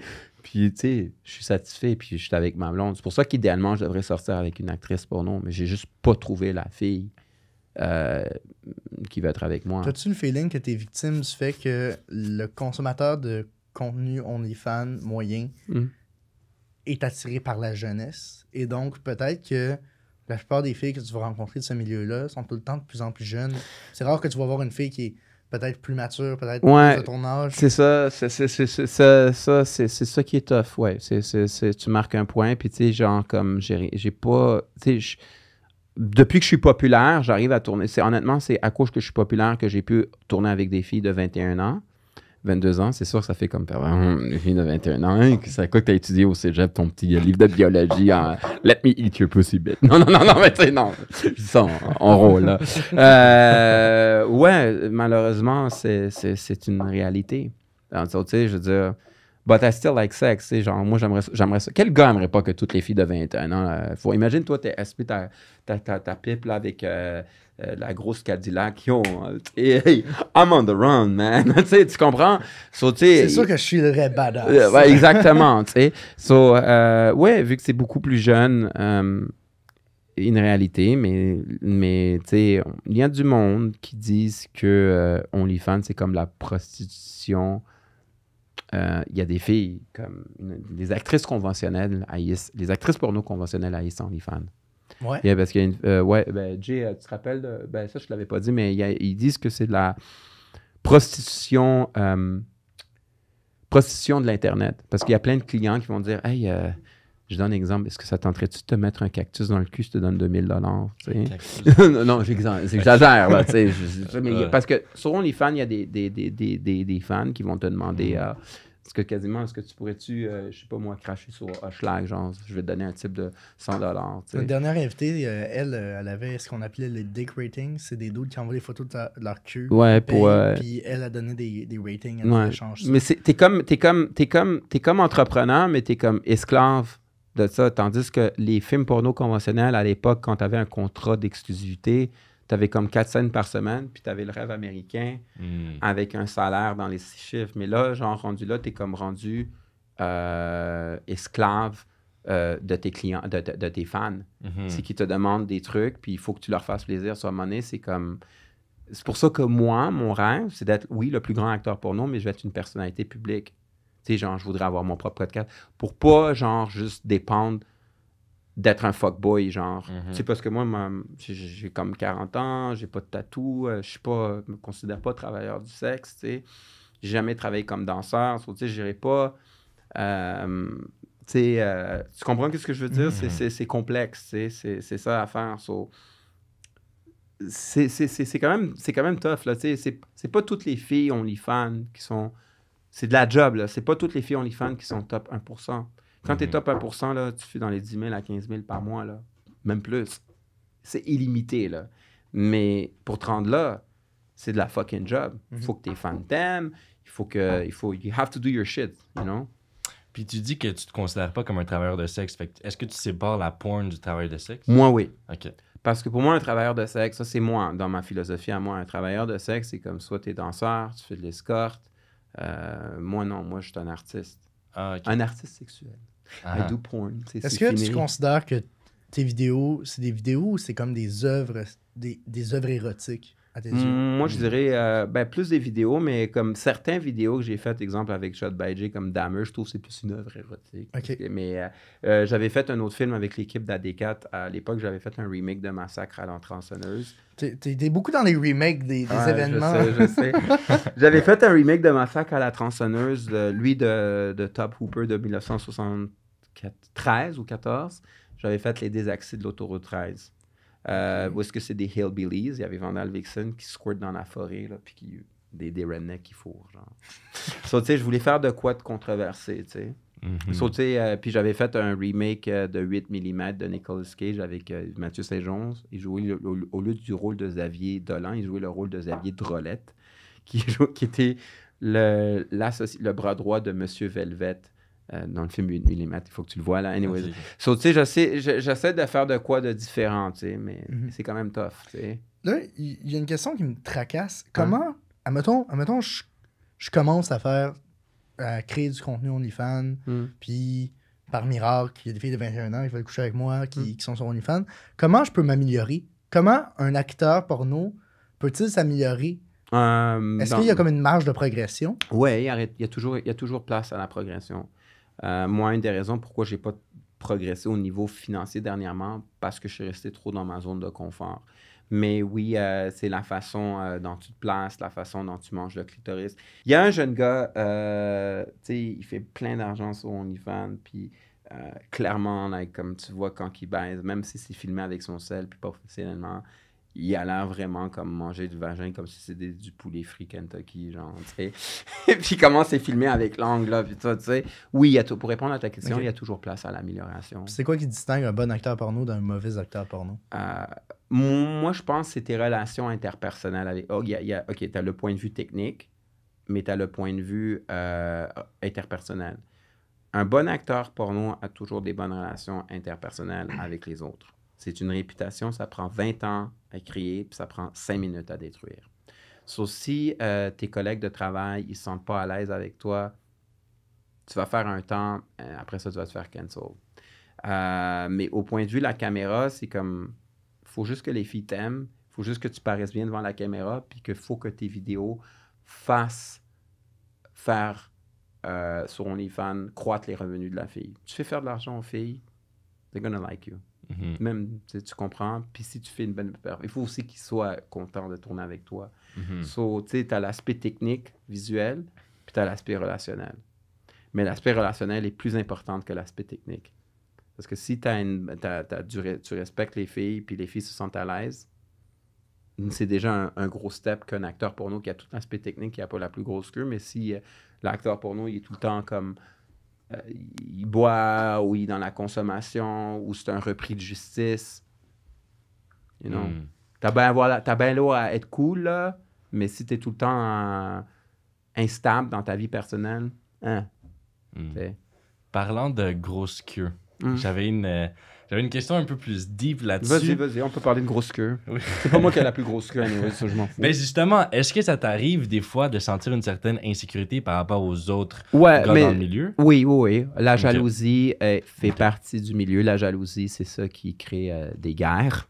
Et la jalousie, c'est ça qui crée des conflits. La jalousie, parce qu'on va dans le plus bas de la pyramide de Maslow, on va dans les besoins primaires, qui est de baiser et de se reproduire. Sur la jalousie, c'est... moi, j'ai une sexologue que je vois à chaque semaine. J'ai fait beaucoup de travail sur moi. Moi, je suis une personne jalouse.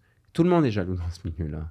Tout le monde. Okay. Mais le meilleur secret, c'est de ne pas avoir un gros ego. Moi, j'ai pas un gros ego. Genre, je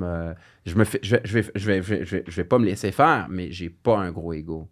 Tu sais, genre comme des fois, comme mettons, Vid Vicious, c'était un directeur à l'époque. Il était fucking bête, là. Put your fucking leg like that. Puis je commençais pas à le crier. J'écoutais ce qu'il disait pour que je parais bien. So, comme, oui, je suis jaloux, mais je fais beaucoup de travail là-dessus. Puis tout le monde est jaloux de l'autre. Parce que aussitôt que, mettons, il y a une fille, elle veut tourner avec Rick Hard plus qu'un autre gars, l'autre gars, il est jaloux. Il espère juste que dans ma scène, je bande pas. So là, toi, il faut que tu sois psychiquement fort, comme I'm gonna fucking bander, bro. Je vais pas m'empêcher de bander. Je vais bander, puis je vais la faire venir, puis elle va dire qu'à tout le monde qu'elle aime à travailler avec Rick Hard. So t'as plus que t'es populaire, plus que t'as la performance d'anxiété, mais plus que t'attires de la jalousie. But be nice. Moi, je suis gentil. Tu sais, je veux dire, je prends des artistes, mais Patrick Swayze, il est différent de Tom Cruise. Tom Cruise est différent de Brad Pitt. Tu sais, il y a de la place pour tout le monde. Tu sais, genre, just be you. So, tu sais, oui. Alors, comme dernièrement, un de mes collègues, Dave March, il a une plus grosse graine que moi. Super gentil gars. Mais il y a 2 actrices qu'il a rencontré. Les 2 actrices préfèrent travailler avec lui qu'avec moi. Ben, c'est sûr que je ressens une certaine jalousie, mais je vais pas, tu sais, je veux son succès, je veux pas laisser la jalousie détruire ma relation amicale avec lui. Tu sais, tu comprends? So, tu sais, je te dirais, la jalousie, il faut vraiment... Si tu es un gars jaloux, tu vas vraiment en arracher. Parce que tu vas commencer à parler dans le dos des autres, tu vas commencer à dire de la merde. Il faut vraiment que tu dises, il y aura toujours un meilleur que toi. Il faut juste que tu deviennes une meilleure version de toi-même. Puis comme les choses vont se faire naturelles. C'est facile à dire, mais c'est vraiment ça qu'il faut faire. C'est pour ça que moi, je suis suivi par des professionnels parce que moi, je vais être le numéro 1. Il y aura peut-être quelqu'un qui... Mais je vais être le meilleur. T'sais, mon rêve, c'est de gagner ma vie de ça. So, you know... Là, j'ai une question. Ces temps-ci, j'explore la possibilité éventuelle de faire ce qu'on appelle un cum shot. Ouais. Puis dans porn, il y en a beaucoup. Ouais. Comment je fais pour avoir plus de sperme puis que ce soit plus volatile, plus explosif comme ça? Le seul secret que je peux te donner, puis c'est le secret de Nicolas de Pégas qui me l'a donné. C'est sûr, tu peux aller sur Google, aller checker des diètes puis tout, mais je te dirais le meilleur truc que je peux te conseiller pour un cum shot, si mettons samedi, tu veux comme avoir un cum shot phénoménal, comme les chutes Niagara. Je te dirais de pas te masturber 3 jours avant ton acte sexuel. Okay. C'est juste ça que je peux te recommander, mais je peux aller dans des diètes spécifiques, mais je te dirais, rendu là, ça serait mieux d'aller voir un nutritionniste ou un sexologue, mais tu vas augmenter ton volume de cum shot, si tu veux que je te dise en une phrase, c'est juste comme masturbe-toi pas 3 jours avant un acte sexuel. Ouais. Okay. Comme, si tu veux. Parfait. 24 heures, ça fait l'affaire, mais si tu veux avoir un gros comme shot, là, 3 jours. Là. Puis justement, si mettons tu te masturbes pas 3 jours avant, OK? Moi, je veux déconstruire un mythe. Comment est-ce que vous faites pour que dans la vidéo porn, ça apparaît comme si vous durez pendant 1 heure de temps? Mais on prend des médicaments. OK. Et il y a du monde comme des acteurs porno très forts de caractère, très fort mental, comme Cal Stone. Il est mort, là, mais lui, il prenait pas de Viagra. Mais avec le Viagra, qui c'est du cinédylphanil, avec une bonne hygiène de vie, le Viagra te permet de durer longtemps. Oh ouais. Et tu peux prendre de la lidocaïne. Il donne ça chez le dentiste, mais ça s'appelle la crème EMLA. Même à Eros et compagnie, peut-être qu'ils ont un peu des solutés de lidocaïne. Tu prends un Q-tip, tu mets ça à la base du gland, ça anesthésie un peu le pénis, puis ça peut te permettre de durer longtemps. Puis dans des situations extrêmes, si tu es quelqu'un qui vient vite, tu peux prendre une faible dose d'antidépresseur, qui est un récupérateur de la sérotonine. On appelle ça un SSRI, Selective Serotonin Reuptake. Puis ça joue un peu sur ta sérotonine dans le cerveau, puis indirectement, ça retarde l'éjaculation. Mais si tu prends des grosses doses d'antidépresseurs, ça t'enlève la libido. Ouais, OK. Puis est-ce que des fois, ça arrive que si tu viens, ils vont couper, là, tu vas attendre comme 15 minutes, puis là, tu vas continuer comme si rien n'était? Ouais, certains producteurs font ça. Beaucoup d'acteurs gays, frippy, ils vont prendre des injections intracraveineuses dans le pénis, puis ça ils s'injectent. Dans le pénis, dans le pénis, puis tu dois t'injecter comme ça. Tchic! Puis que des fois, ça peut t'empêcher d'éjaculer, puis ils font le cum shot avant la piqûre. Ouais, parce que moi, je me rappelle, c'est très étrange, il y avait une madame à mon secondaire à un moment donné qui était venue nous parler de porn, puis elle disait, le cum shot, on filme tout le temps ça en premier. C'est vrai? Ça dépend des productions. OK. Ça dépend. Pour du OnlyFans, non, mais ça dépend des productions. OK. C'est vrai, mais ça dépend des productions. Mais tu sais, je connais un acteur qui va se mettre du fake loop dans l'urette. OK. Ça, c'est... Ouais. Je sais ça, j'ai vu ta face, mais ça arrive. C'est agréable, hein? Je vais faire ça la prochaine fois que j'aurai des rapports sexuels. C'est ça. Ça, tu sais... Wow, OK. Ouais. OK. Je vais sortir ma petite liste de questions. OK. Est-ce que ça t'arrive... Ben, en fait, est-ce que tu continues à prendre du Viagra ou est-ce que comme ouais. puis... Non, moi, je prends tout le temps du Viagra parce que depuis que je suis devenu populaire, j'ai encore plus d'anxiété de performance. Dans ma vie personnelle, non. Mais depuis que, à chaque fois quand une fille veut tourner avec moi, une fille populaire veut tourner avec moi, like she's expecting comme I'm the best. So oui, j'en prends. Mais là, j'apprends avec ma sexologue comment m'enlever des distorsions cognitives. Une distorsion cognitive, c'est comme une superstition. Si je touche ça 2 fois, ça va me porter chance. C'est comme des fois, le Viagra est devenu comme un placebo. Mais tu n'as pas une dépendance physique, mais tu as une dépendance psychologique. Mais il faut avoir un bon train de vie, tu sais. Quoi que Ron Jeremy, hein? C'est ça. Moi, je me demandais si tu avais à créer de toutes pièces la scène de tes rêves, c'est quoi? Ouais, la scène de mes rêves, tu sais, je ferais vraiment comme un film d'action de porn, genre, je serais un genre de John Rambo, genre, mes versions porn, genre, tu sais, je serais comme... Tu sais, genre, je ferais comme une scène d'action avec des hélicoptères, comme, là, tu sais, je fourrais, genre, comme, tu sais, je serais vraiment comme, tu sais, wow, tu sais, genre, c'est, ou genre, je ferais une scène de combat, genre, comme, genre, dans un club, genre, comme, mais que ça a l'air vrai, là. Tu donnerais-tu des coups de queue? Non, le sexe serait fucking intense, mais ça serait genre comme, tu sais, genre, mais ça serait vraiment une vraie scène de combat. Mais ça, oui, ça serait chorégraphié, mais ça aurait vraiment l'air d'une scène de combat. Là. Le gars, il prendrait son poids américain, là, moi, je l'éviterais, puis là, je donnerais pas.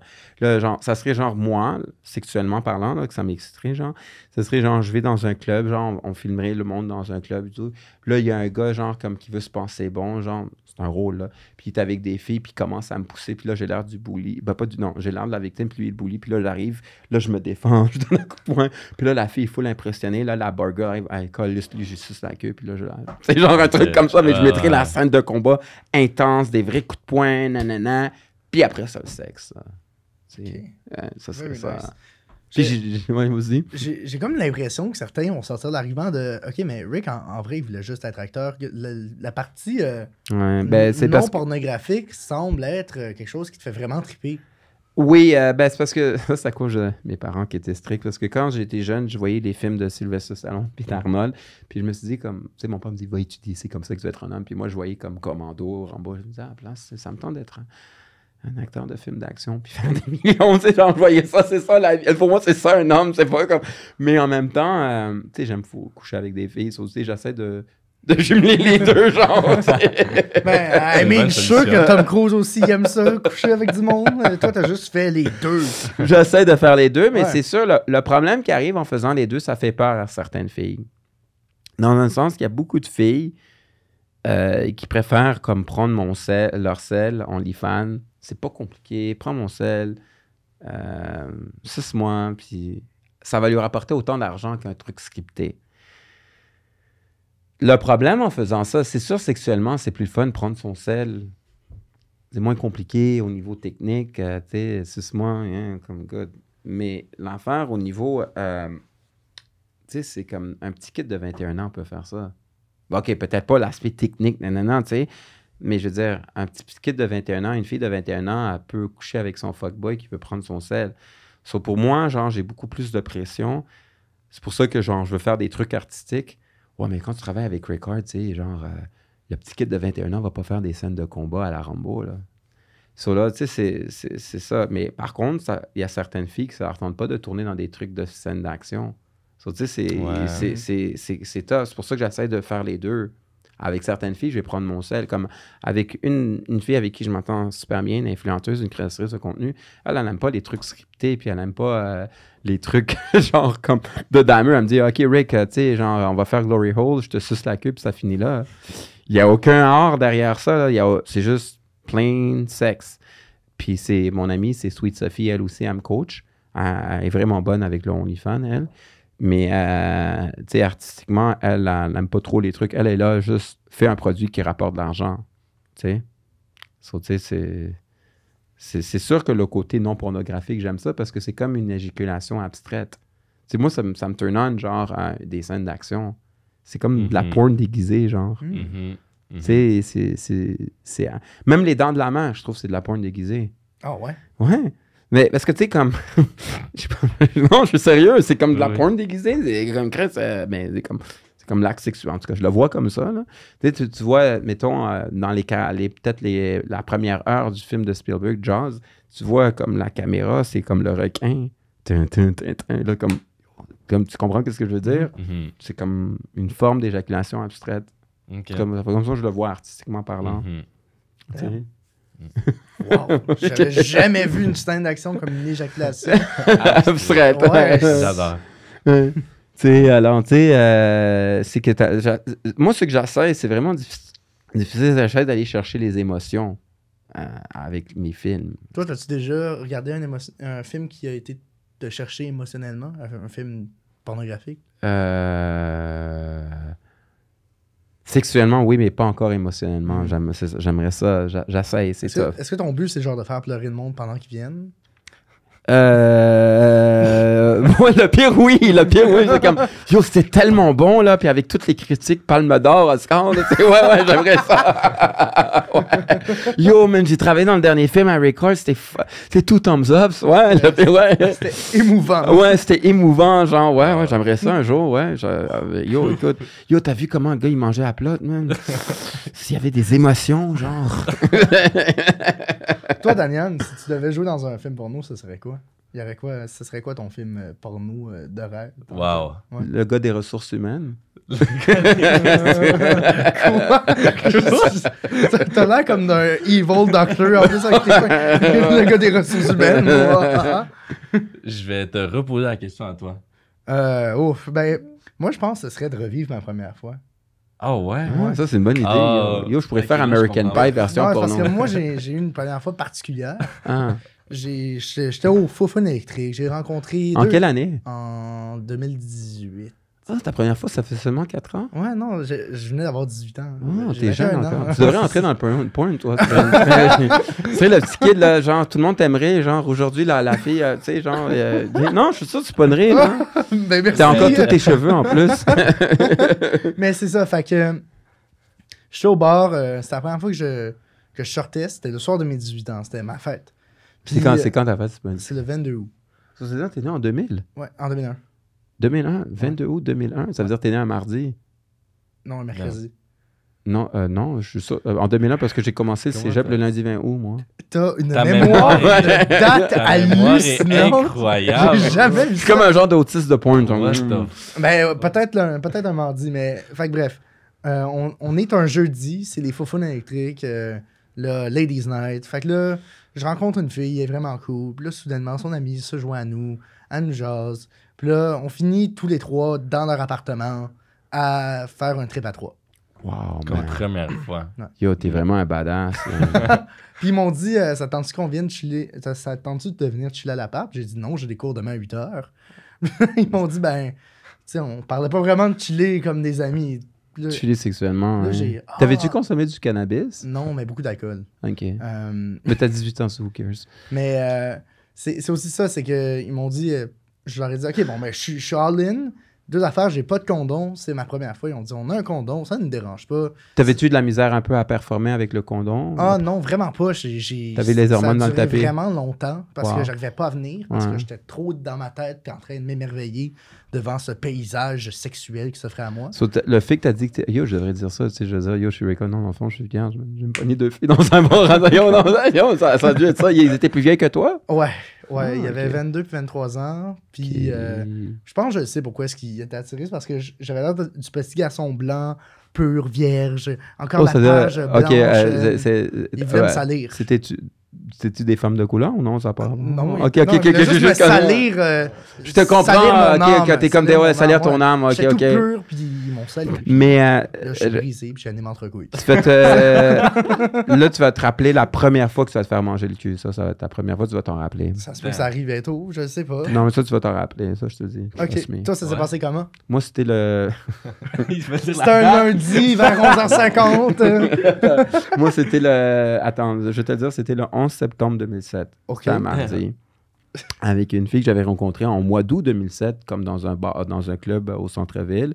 Puis on avait gardé contact sur celle. Puis elle m'avait invité un mardi chez elle. Puis je lui ai dit, j'aimerais ça essayer le rim job. Ah, ok, ça me tente d'aller explorer. Non, je me masturbe encore dans mon imaginaire, mon imagination érotique de cette date-là. Tu sais, des fois, là, quand je vais éjaculer dans une scène, je pense à la fille qui m'a mangé le cul le 11 septembre 2007. C'est comme des T'as archives vraiment sexuelles. adoré ça. Ouais, j'ai vraiment aimé ça. Est-ce que là nous, on se connaît pas avec le mangeage de cul. On en a parlé dans le dernier épisode. Hein? Là, se faire manger le cul, est-ce que la langue rentre et stimule la prostate ou c'est juste on liche le rime? Non, des fois, si elle rentre vraiment la langue dans comme complètement, ça peut stimuler la prostate, mais il faut on appelle ça un rusty strombone. OK. J'aime ça que c'est juste. Non, je peux continuer? OK, c'est-à-dire que t'as ton cul, la fille, elle te lèche le cul, t'as comme la queue qui est bandée, puis c'est comme un rusty trombone, puis ça peut stimuler la prostate. Ah, ok. Ça peut, oui. Damn. Puis, mais il y a aussi l'aspect psychologique, comme c'est sale, puis elle te mange le cul, tu sais. So, t'as l'aspect psychologique, mais il y a des zones érogènes dans l'anus, puis tu veux te manger le cul. Ouais. C'est juste, au terme moral, ça a l'air dégueulasse, mais tu sais, les Romains, je suis sûr qu'ils se mangeaient le cul dans le temps, avec des orgies, avec des trucs à moi, c'est ça, tu sais. Ouais, ça pour répondre, ouais, ça peut... Écoute, on pourrait te parler encore pendant des heures. On a un temps limité. On va devoir faire d'autres épisodes avec toi. Ouais. Je veux juste te dire aussi quelque chose, le jouet que je t'ai donné. Tu peux aussi, vu que ton pénis va en sortir, ça, c'est incroyable, je l'ai vécu une fois. La partie qui sort du jouet, une partenaire peut potentiellement tuer le pénis pendant que tu fais ça. Puis avec la vibration, c'est incroyable. Mais en parlant des Ross et compagnie, OK, vu qu'ils sont ouverts d'esprit, tant qu'à ça, on peut faire de la business avant qu'on y aille. Qu'est-ce qui arriverait comme on pourrait prendre une influenceuse prendre un jouet sexuel, Ouais. puis direct by shot by J, Rick Hard, puis on fait la promotion d'Eros et compagnie dans une scène OnlyFans. Il serait-tu ouvert à ça? Je sais pas, je travaille pas chez Eros, mais je pourrais te link avec quelqu'un peut-être. Ben demande-là, Pour en ouais, parler. on pourrait, ça pourrait genre comme... Le trouver- premier porno d'entrecouille. Oui. Ouais, genre, tu sais, Ce genre, serait beau. ça serait, non, mais ça serait vraiment, tu sais, tant qu'à, tu sais, à promouvoir, on peut vraiment, tu sais, je pourrais dire bonjour tout le monde, tu sais, voici là, une scène OnlyFans, je vais ce jouet-là, le Casper, parce que c'est comme à cause du c'est fantôme. Casper, ouais. À cause du petit fantôme? Ouais. The fuck, ok. Là, on utilise le Casper par OnlyFans, puis on prend une fille qui a comme 30 000 abonnés. Hey, aujourd'hui, j'ai vraiment aimé sucer la graine d'un gars qui a le Casper. Mhm. Mm. On pourrait. Puis on pourrait faire comme un genre de thriller avec le Casper, mais genre un genre de fantôme sexuel. Genre... Yo, ça a pas né! Yo, On a C'est déjà... ça, Let's go. c'est ça. Bon, Ouais. ben, sur ça, Rick, Ah, mais merci merci, guys. infiniment. Merci fait beaucoup, plaisir. c'est incroyable. Si le monde ont trippé, comment est-ce qu'ils peuvent te suivre, t'encourager? Ben, allez sur mon Instagram, c'est Official Rickard, mon TikTok, Real Rickard, puis mon Twitter, RickardX, puis mon Snapchat, RHard15. Yeah, merci beaucoup. Ça fait plaisir, Daniel, guys. si j'ai le goût de me masturber de façon économe, où est-ce que je vais? Tu vas sur Eros et compagnie avec le code promo QUICK15 pour 15% de rabais. Génial. Bon, je vais m'acheter un autre Casper.